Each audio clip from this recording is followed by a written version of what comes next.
dengan kriteria investasi seperti apa sih yang ingin disasar oleh Danantara Indonesia?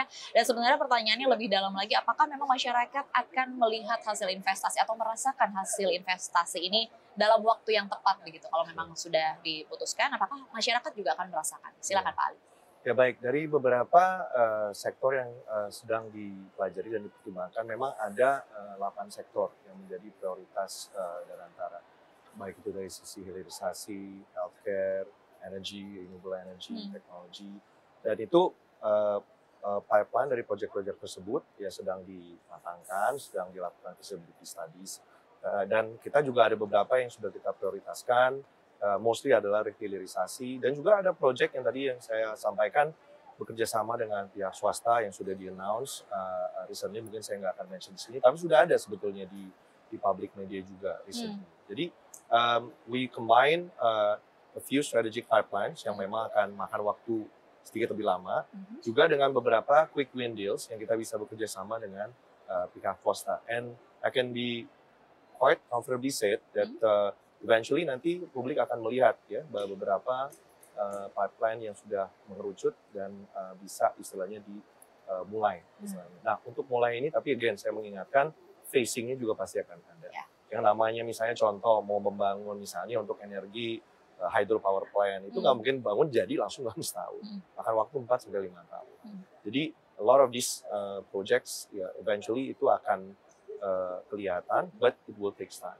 Nah, kalau dari sisi hasil atau result, itu yang dikatakan dikombinasikan dengan investasi di pasar modal, ya baik itu dalam negeri atau luar negeri.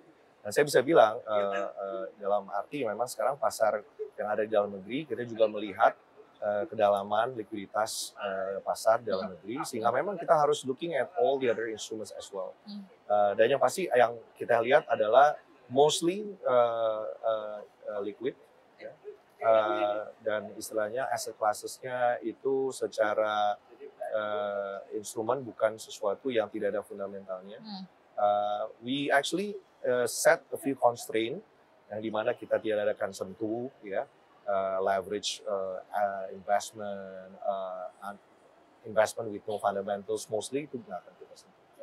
Mostly we also replicate ya memang beberapa approach yang diambil oleh peers kita di luar, and making sure it fits the strategic asset allocation yang sudah kita nanti miliki.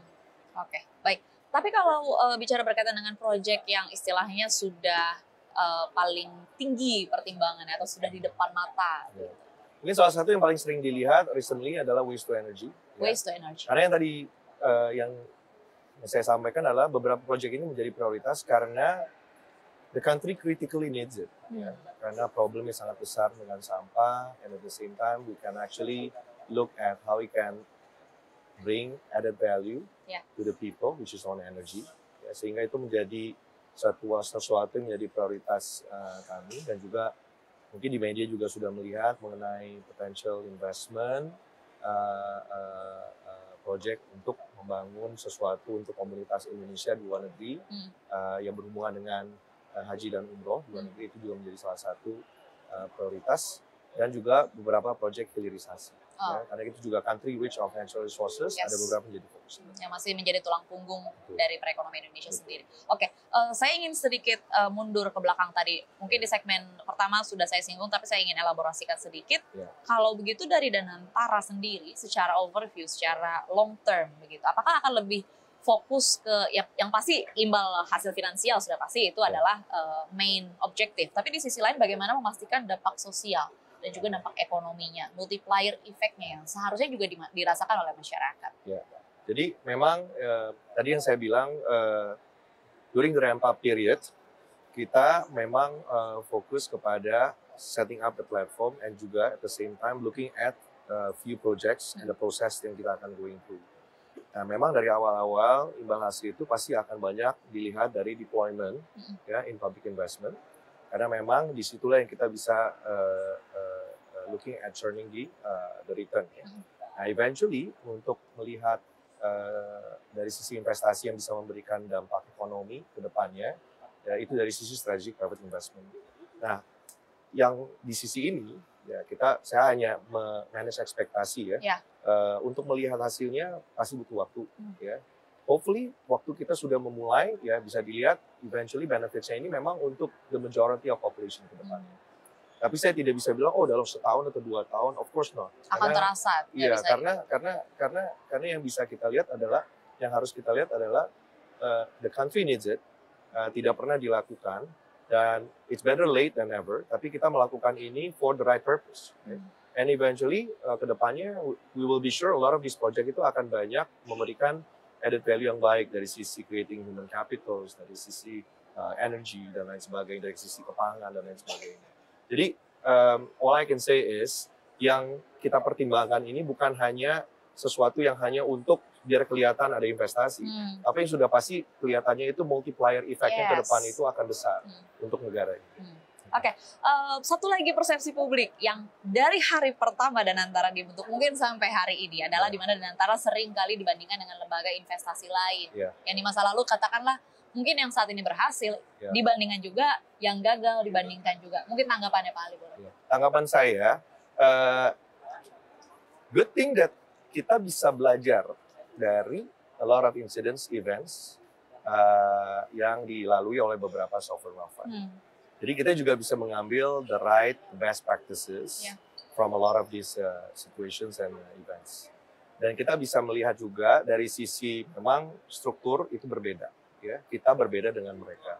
We are SOE, State-Owned Enterprise Sovereign Wealth Fund, beda dengan mereka. Dan dari sisi funding juga beda. Mereka kebanyakan fundingnya dari APBN, kita bukan. Itu juga kedua yang berbeda.